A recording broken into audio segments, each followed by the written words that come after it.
Hello all sentient beings and welcome to Transmissions Alt Mode, where we talk all news, comics, and media related to the...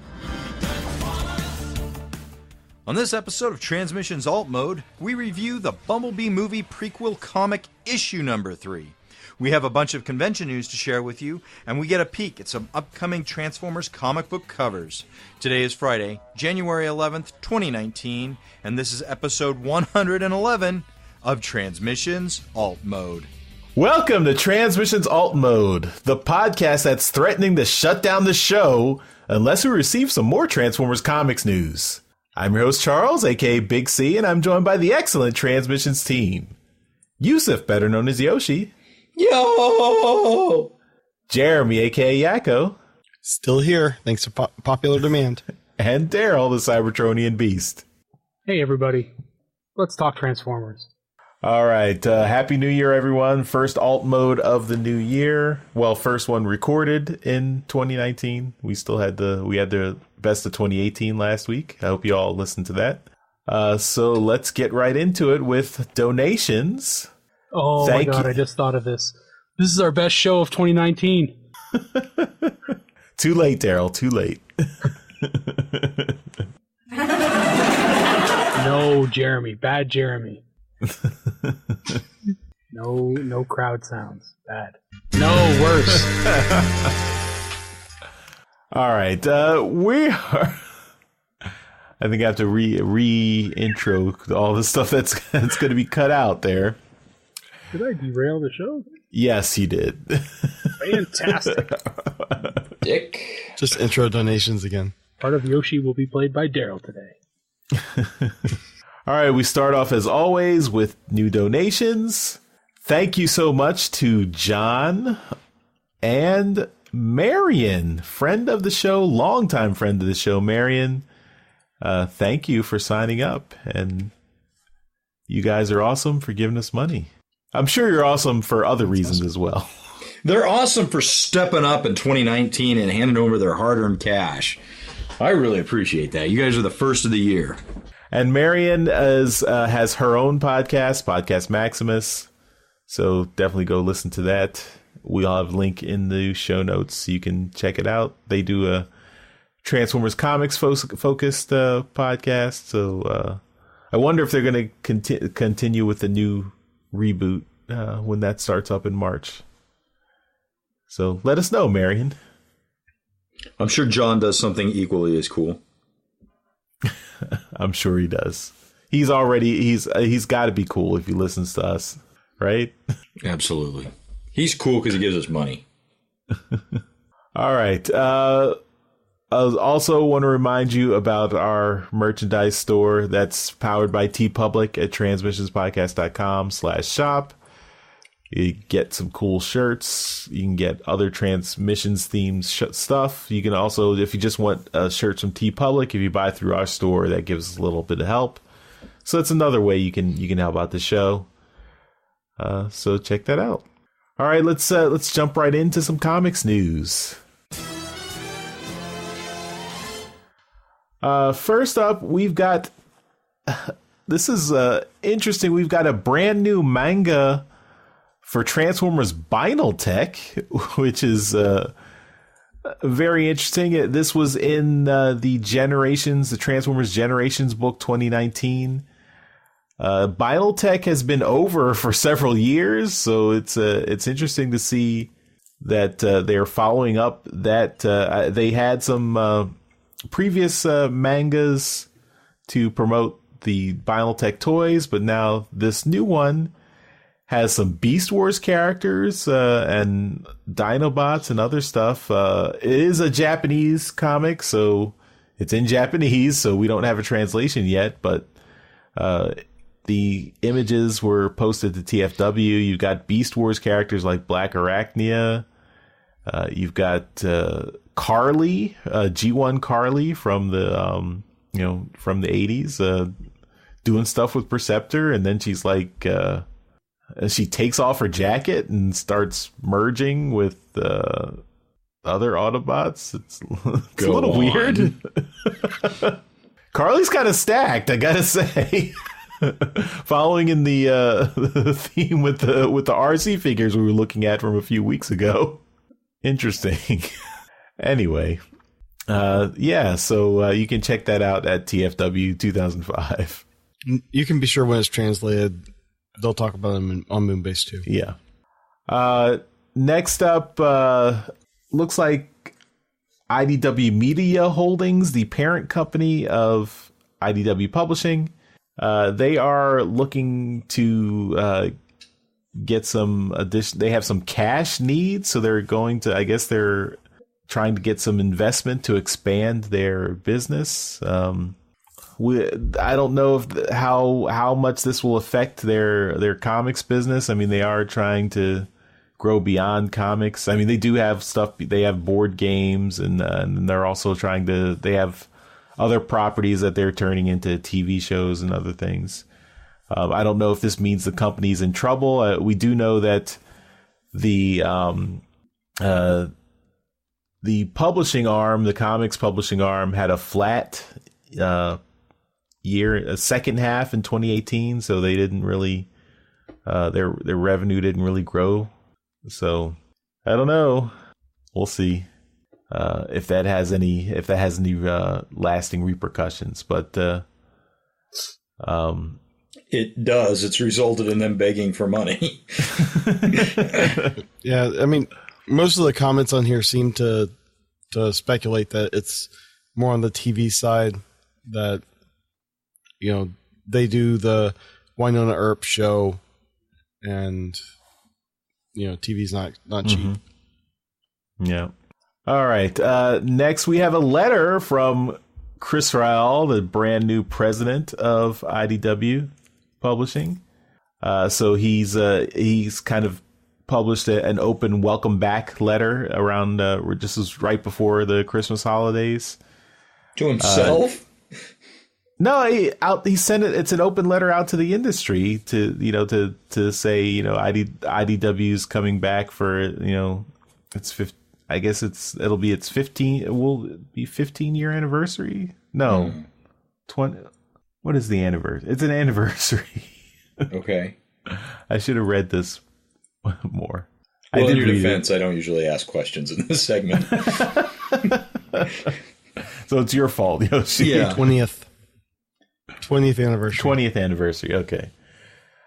So Chris Rael has been with IDW for a long time, except for that brief 6 months in 2018 when he left and then came back and got promoted. So this is just him saying, yeah, I know change happens a lot, so I'm just here to say IDW is back and we're going to continue to do great things. So it's just kind of a rah-rah, hey, I'm back. Thanks for supporting IDW. That's it. That doesn't sound necessary, I guess. Well, I don't know. Focus on making a good story worth reading. They have lots of good stories. Just because you don't like them, Yoshi. Look, you're the one saying their sales fell flat, not me. Well, I have no, I don't work for IDW, so I have no skin in that game other than I want more Transformers comics. All right. Next, we do have some new covers from the upcoming new Transformers series. We have issue number 4 of that upcoming series, which if they're doing 2 per month, issue 4 should be out at the end of April. So we do have a cover by Sarah Peter Durocher, which is a very nice image with Optimus Prime on Cybertron and other various other bots in the background. We've got Prowl, Chromia, Windblade, Megatron, Starscream back there.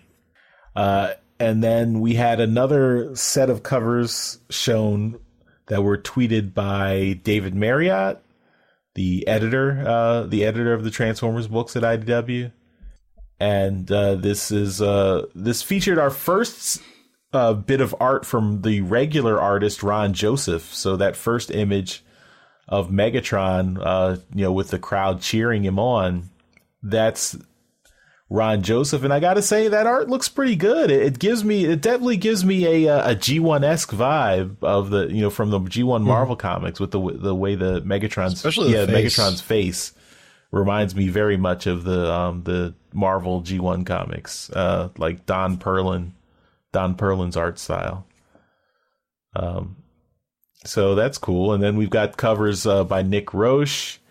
And then Anna Malkova is the other cover they showed off, and I believe she's a longtime Transformers fan, but this is her first professional work for a Transformers comic. So it's nice to see her getting an opportunity, and that's a pretty interesting image with Bumblebee and Windblade, and then this mural of Megatron and Optimus Prime in the background. Which is Optimus holding? Is that a Matrix or an Allspark or something? I don't know. It's the lost light they've been searching for. Maybe. But yeah. So no further information on the comic series. We still got a couple of months to wait before we get the first issue, but there it is. All right. Lastly, I did want to mention, so we're probably not going to do a review of this comic because it's not really a comic, it's kind of just a summary book, but Chris McFeely's Transformers Historia comes out this week, so it should already be out and you should be able to pick it up at your local comic shop. And we've already seen the advanced review copy. It's pretty much a summary of the entire 13-year IDW the previous IDW Transformers continuity in one 20-page book with mostly all reproduced art from selected from different stories.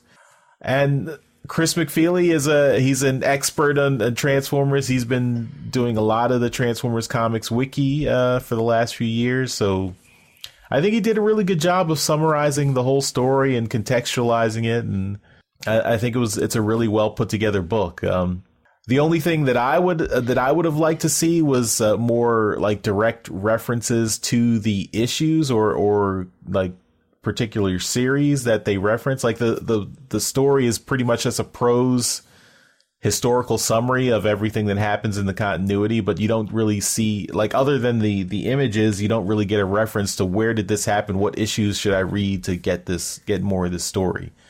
So there's a little kind of complete summary on the back, like in the very back of the book, that just gives you all the books, but nothing that links the references to the individual books. So that's the only thing I would have liked. But yeah, great job, Chris. So this is your first, I think it's his first professional Transformers comic work. So nice. And you should definitely support his book. And if you're curious about the IDW continuity, you can pick this up and get kind of a crash course. So that's all the comics news. So let's move on to our comic review. All right. This week we are going to be looking at Bumblebee Movie Prequel number 3, which, after seeing the movie, I'm not sure exactly what it's a prequel to. That's fine. This was written by John Barber, art by Andrew Griffith, colors by Priscilla Tramontano, letters by Tom B. Long, editor was David Marriott, and publisher was Greg Goldstein. There are 3 covers.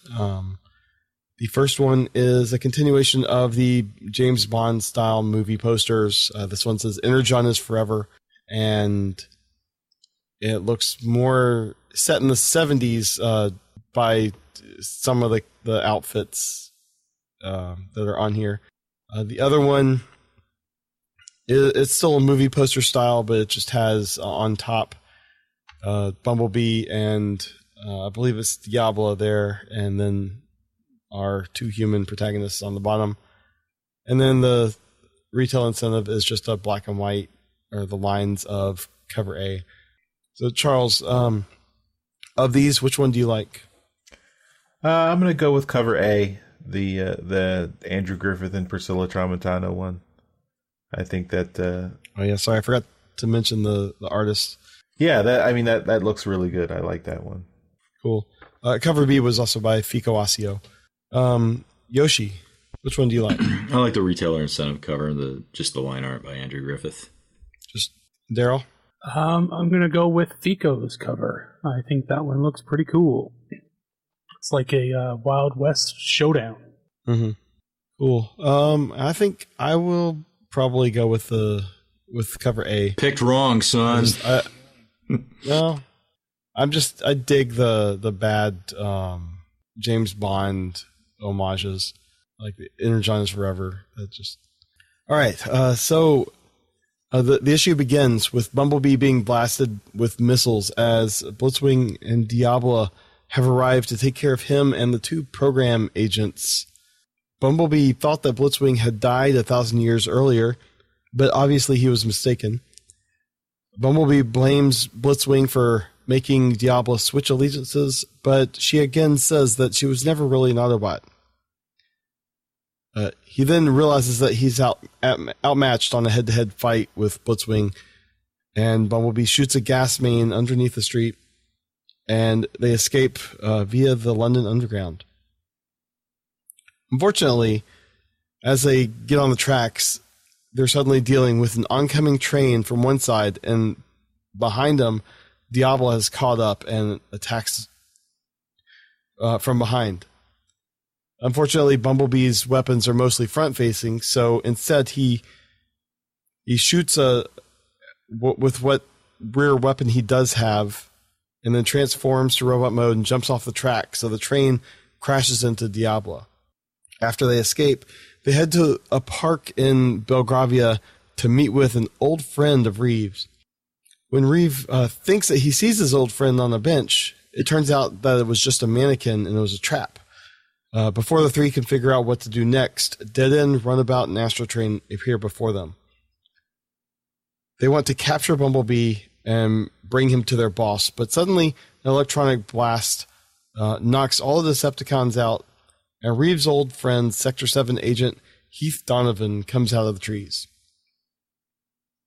Donovan explains that he is in the country to keep tabs on Bumblebee due to his assignment to program. And as the group makes their escape, Donovan shows them film that Sector 7 has acquired that shows numerous assassinations that the Decepticons have been performing and blaming other nations for. They're trying to destabilize the planet and get it closer to nuclear war. But Bumblebee then reveals that the one weapon that he was able to fire in the underground was actually a tracker, and he knows where they are. Later, the three are attached to the bottom of Donovan's stealth jet and make a halo jump on the Decepticons' headquarters. As they land near the castle the Decepticons are using, Bumblebee takes out the guard and they head inside. Unfortunately, they find that the first room of the castle has a tank of Sharkticons in it. Then the walls open up and reveal that the Decepticons knew about the tracker and they were just waiting. And then the Autobots or Bumblebee and the program agents are introduced to the Decepticon boss, a tiny Decepticon named Malignus. He lets them know that his plan is to make humanity go extinct, and he's going to start with them. To be continued. So this was I thought it was a pretty fun, quick read. The art was good, as we expect from Andrew. The colors were a little muted in my opinion, but that might have just been the review copy I was reading. I find no issues at all with the art. I mean, even with the movie designs, it was easy to tell what was going on. I like that Jetfire is obviously Donovan's jet, and he's never really mentioned by name, and he just, there's one instance where, right before they do the jump, he says something, and then, one of the humans are like, did the plane just talk? I don't know. I just thought this was a fun story, very much James Bond parody, and yeah. What do you guys think? Yoshi, start with you. I think that what you said at the beginning was this is listed as a preview, but I don't see how. Rings true here. I can also appreciate that you appreciate the little James Bond theme that they're carrying out throughout all these issues. It's not the way I would go with it, and I think that's why I'm having a hard time being super invested in it. Also, I do agree. Like, I don't know if the previous books like this have this, because I mean you own them, but like the pages are clearly artificially yellowed, which I feel like they put over the whole thing, which has muted the colors in general. And I don't know if that's just an attempt to make it feel 70s. If it is, it's not working. I guess I have nothing else to add. Oh, okay. Daryl. I didn't mind the book. It was a little bit more action-packed than I think the last one was. It was fun, though. I agree with your assessment, and and that the nameless jet is definitely Jetfire. That's kind of fun that they threw him in there. After seeing the movie, I don't get how this is a preview, like you were mentioning. It's there's a few points in here that kind of make me question that whether John was given a kind of a script outline or something to kind of go on, or just saying, look, we want to put we want to do something to kind of give it some kind of hype for the movie that's coming. So put something out.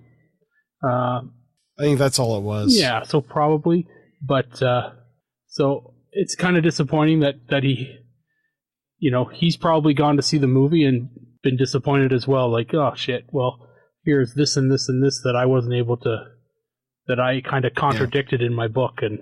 But this does fit in with the other movie comics that they did, like the U.S. agent, what was his name, Donovan. He's related in the Sector 7 series that was like set years before this. He's like the son or the grandson of that Donovan that's in that book. So, being a John Barber book, it's in continuity with his other movie books. Yeah. It's just the movies themselves have no continuity. Right. So, it's a fun book. I'm taking this 4-issue mini as its own little, thing, and putting it as like a prequel to like the Bayverse films, and not the Bumblebee movie. Yeah, what if Bumblebee actually was in World War II? So, other than that, it was a fun issue.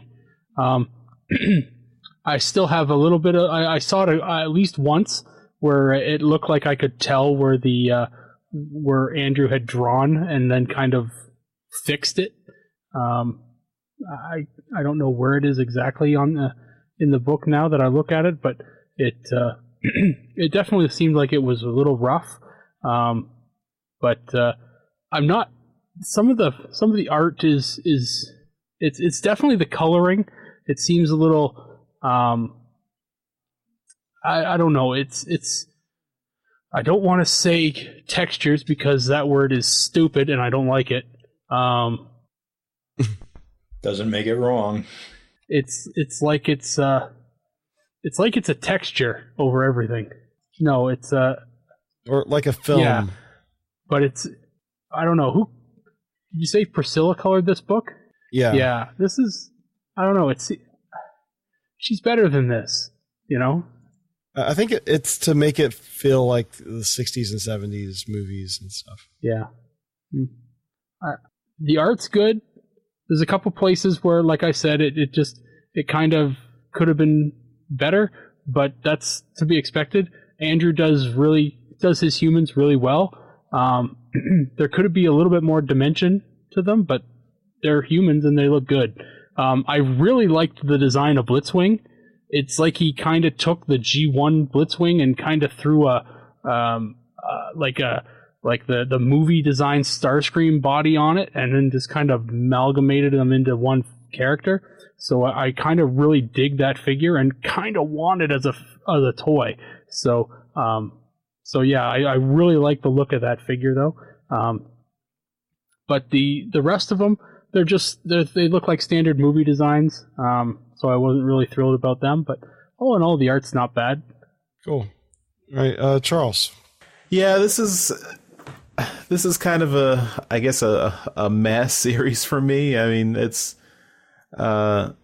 it's a fun, self-contained story, but like, yeah, I mean, we're probably going to talk in media news about how much they changed the Bumblebee movie from the initial plan to what actually came out in theaters. And it's clear that like they were going to have Bumblebee linked more into the Bayverse mythology than it was, and I think maybe this comic has the remnants of that.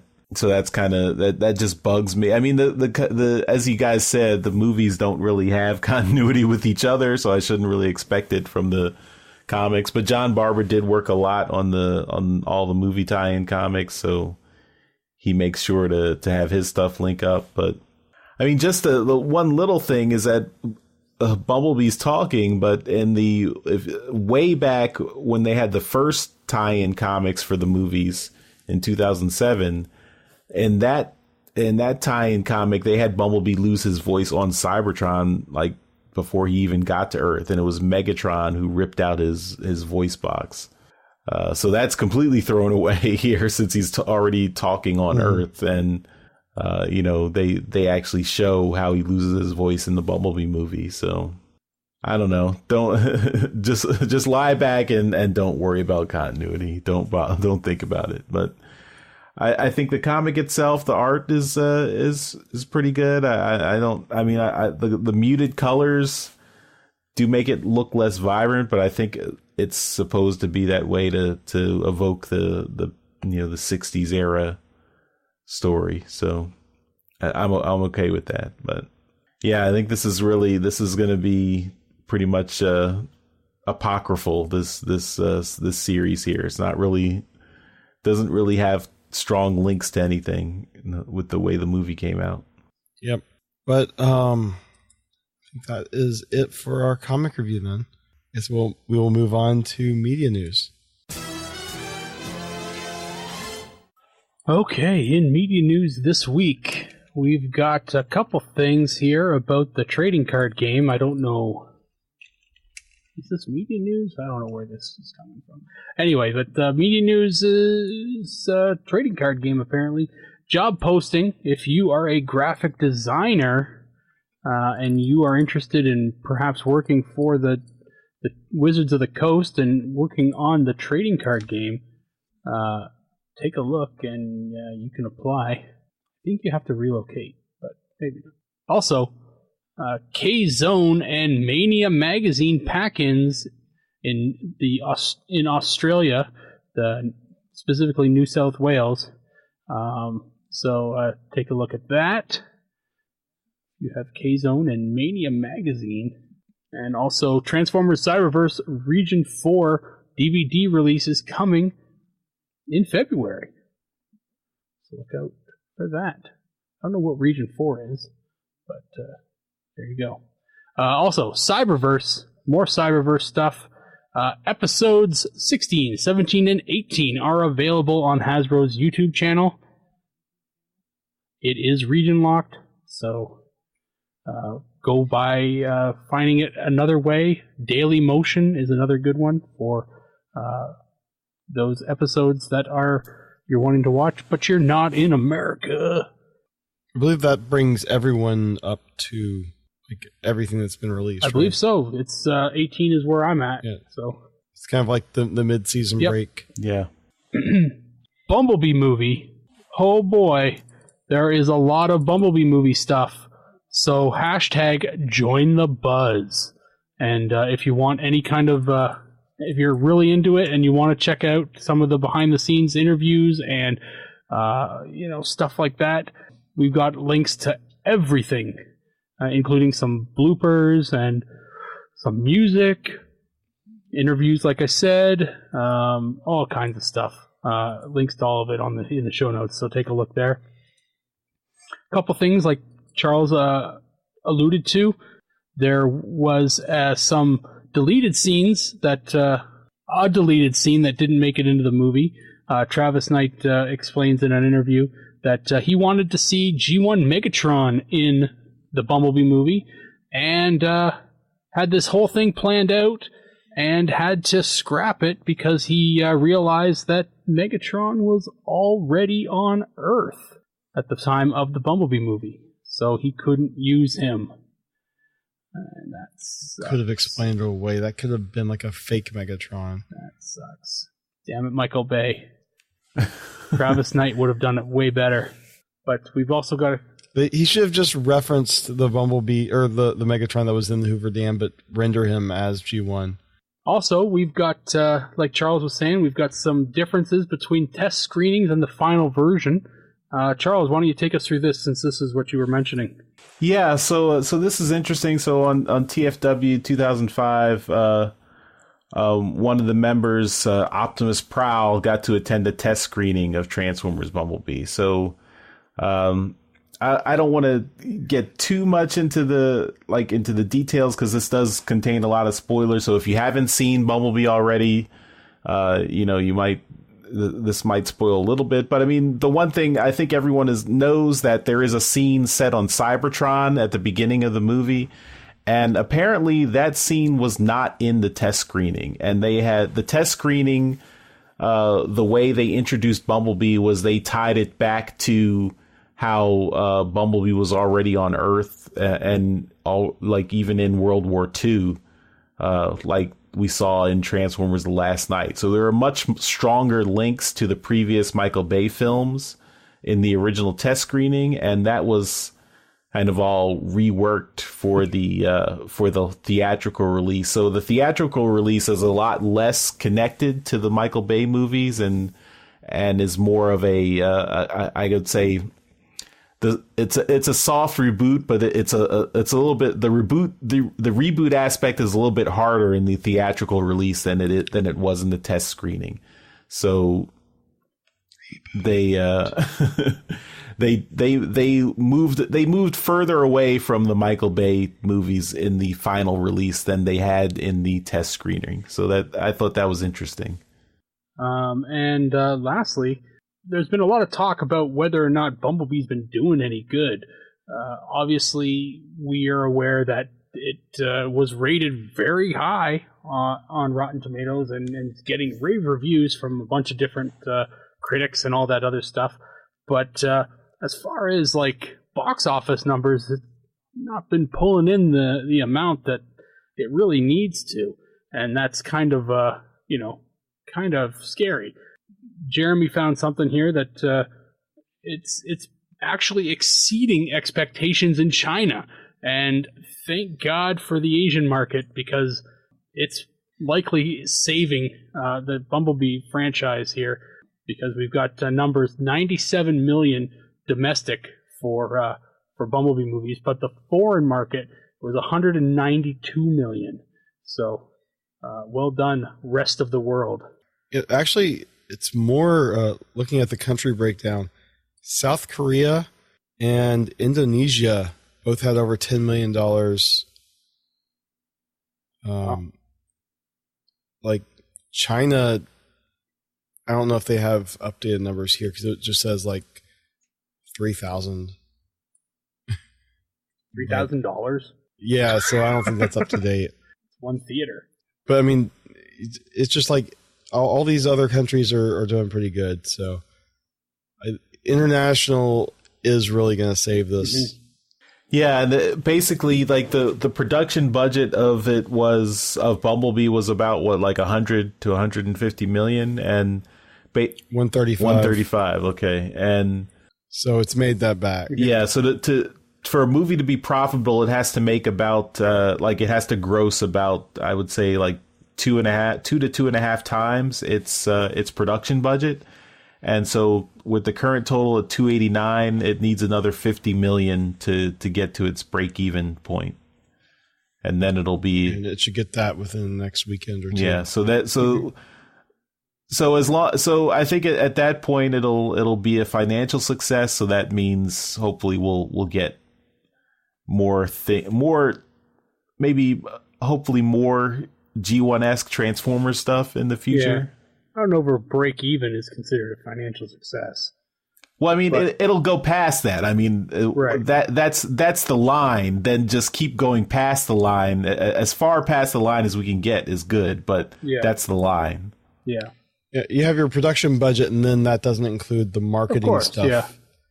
That's why you have to get the 2.5% or 2.5 times. Yeah. But no, it's when we were discussing this at TFCon Chicago with the guys from WTF at TFW, and we did, mentioned that the slot that they were in was a death slot. That was just the time of year. We didn't even factor into the equation the fact that they were going to be going against Spider-Man and Mary Poppins, Aquaman. And yeah, we knew Aquaman, but who knew about Mary Poppins? And Aquaman, yeah, but Mary Poppins is killing it right now, and Spider-Man, holy shit, these are some. You were saying before the show, it won a Golden Globe. It won a Golden Globe tonight for Best Animated Feature. So these are some kick-ass movies that all came out at the same time, and yeah, it's being rated as a really great movie. Bumblebee is, but it's got some stiff-ass competition. And I heard somebody say and maybe it was you, Jeremy, but it's all these studios trying to fill that Star Wars spot from the last 3 years. There hasn't been a Star Wars film there's been a Star Wars film for the last couple years, but they moved it last year to May instead of December. Right. So without a December Star Wars movie, they're like, oh, hey, we can kind of be that movie. But then 4 studios thought the same thing. Well, I'm convinced with Bumblebee, it was already in production when the last night debacle happened. And so they were like, we got to do this. Let's just slot it in here just so it comes out, and then, maybe we break even, maybe we don't, but we're done with this. Now, and then they got word that, hey, this actually looks like it's going to be a good movie. And they're like, oh, crap, we put it in the worst possible place if it's going to be a decent movie. Like, I could have seen this come out, around maybe Valentine's Day, before Infinite or before the next Avengers movie, in a lull where there's not that much action-wise, and it would have done great. Now, if you recall, the December 20th release date was not its original release date. It was pushed back to there from June 3rd or something like that. So it was supposed to be a summer movie. Do you think it would have still done the same numbers if it were released in June? I can't remember what came out in June. All the superhero movies. I mean, Avengers came out in May, but I don't recall what came out in June. I don't know. I think this probably would not have done good against summer blockbuster. I don't know. It seems to be, it's an action movie, but it seemed to be a smaller movie, and I don't think it would have done good against some of the heavy hitters. Incredibles 2 came out. Unfortunately, where it is. That would take the family money that would have gone to Bumblebee. Yeah. I mean, a lot of movies came out. Jurassic World. That was a big one. But I think it's a great movie, and I'm glad that people are finally picking up on that and going to see it. But I'm convinced that they put it in the slot when they were convinced it was going to be they just needed to get the movie done. Yeah. And then they were just stuck with a good movie and a bad slot. Right. Well, I hope they don't see this as a financial failure, because it's still well below the money that last night made. Moving on, we still have some stuff in media news here. There's talk about future movies. Now, obviously, if you've been under a rock, you haven't heard that there is actually discussion about an animated Transformers movie that's set in Cybertron. This is really cool news. This is coming. I don't know exactly it's coming from, but Travis Knight has mentioned something about this, that he would like to be involved in a movie that's based on Cybertron. So it's coming from the producer Lorenzo de Bonaventura. Okay, says it's currently in the works. So Lorenzo de Bonaventura, he's not known for always being accurate. He's a producer, so yeah, kind of take this with a grain of salt, but if Travis Knight wants to be involved, let him be involved, Lorenzo. Give him the keys to the castle. This was really good. As far as other future stuff, more stuff from Lorenzo. He talked about Bumblebee 2, an Optimus Prime movie, and a Beasties movie. It's not a Canadian production, Beast Wars. It'd be funny if it did happen and that they had to name it Beasties. Yeah, that would be very funny. But yeah, no, it's Beast Wars. So Lorenzo's kind of getting on the hype train here, making the rounds. I mean, the Bumblebee movie has like 40 producers, but the only one you ever hear about is Lorenzo Bonaventura. And so he's talking about a possible animated movie. He's talking about Bumblebee 2, Optimus Prime, and a Beast Wars movie. So there's an article here where he's doing an interview and talking about all this kind of stuff. The one that we've been hearing about for a while is Optimus Prime. Let's say Optimus Prime is in the works before a Bumblebee 2 or anything else. Is that feasible as a next movie? Where would you see that going, Charles? I mean, I don't know. It's Optimus Prime. It's kind of you have to decide on what his character journey will be. I mean, you could do like the story of him becoming a Prime. I mean, that's one way to go. You could have him like maybe trying to rally after the Decepticons took over the planet and have him, like, I don't know, rebuild the Autobot army or something like that. I think it's tricky to what kind of story you build around Optimus Prime, because it's like he's such a larger than life figure. He's kind of the flagship of the franchise. How do you give him a story where since he comes already as kind of like the perfect Autobot hero, you have to give him some kind of journey where he goes from, being at a low point to a high point. So I think that could be a tricky thing to do. I don't know. Mm-hmm. Well, there is a future out there for Transformers movies. We do not know yet what it is, but if you haven't seen the Bumblebee movie yet, go see it. It's a real good movie. And that's coming from me and the rest of the guys here who, maybe not Yoshi. We haven't discussed that yet, but Jeremy, Charles, and I are definitely on board for this one, and I think it's a pretty good movie. So go see it. Yep. That's it for media news. All right, we'll finish up the show with some convention news. All right, we have news from TF Nation regarding TF Nation 2019. They have announced that Peter Spellos, who was the voice actor for Robots in Disguise Skybite, he's going to be the first guest announced. He's also done a number of other voices on, looks like mostly anime stuff that's come over. And again, this is going to be August 16th through 18th in Birmingham, England.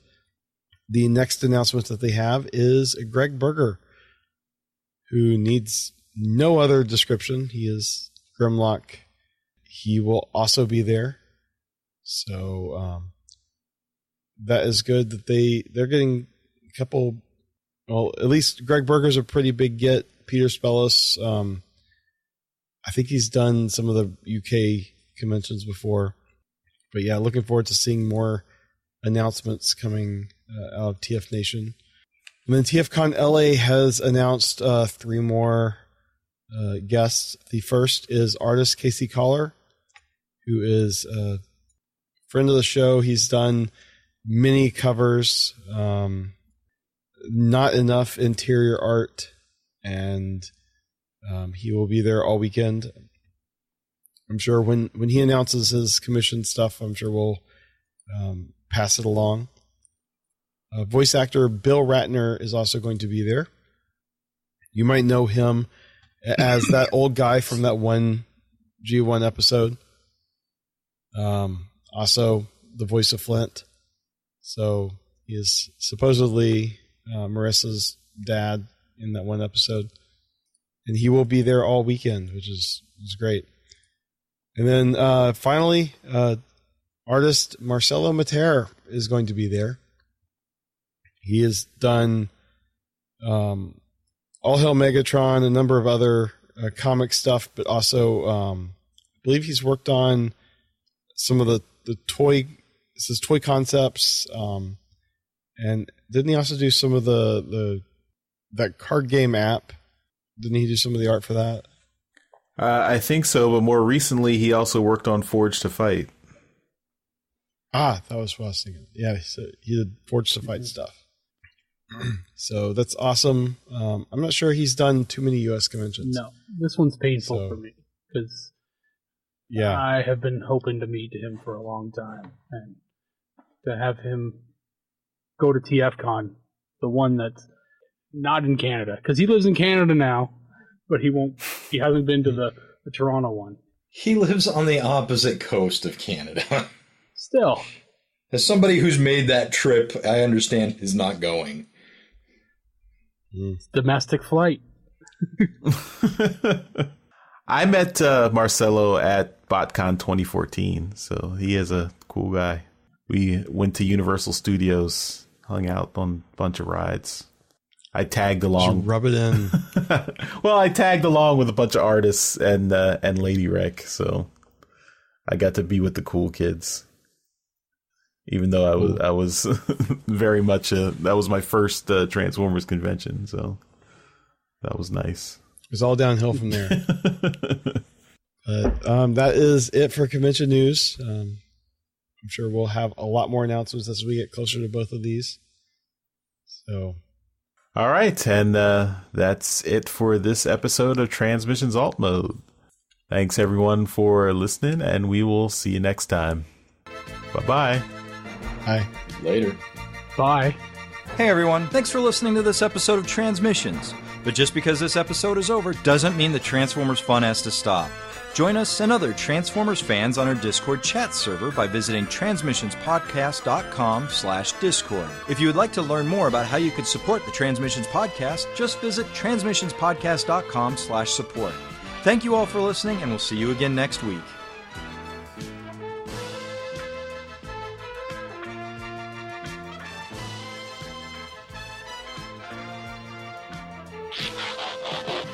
You press record like we all should have done. I pressed record, but I wasn't looking. The window was behind another window. You did not put the window in front? You need to put the window in front so you see what you know what you got to do.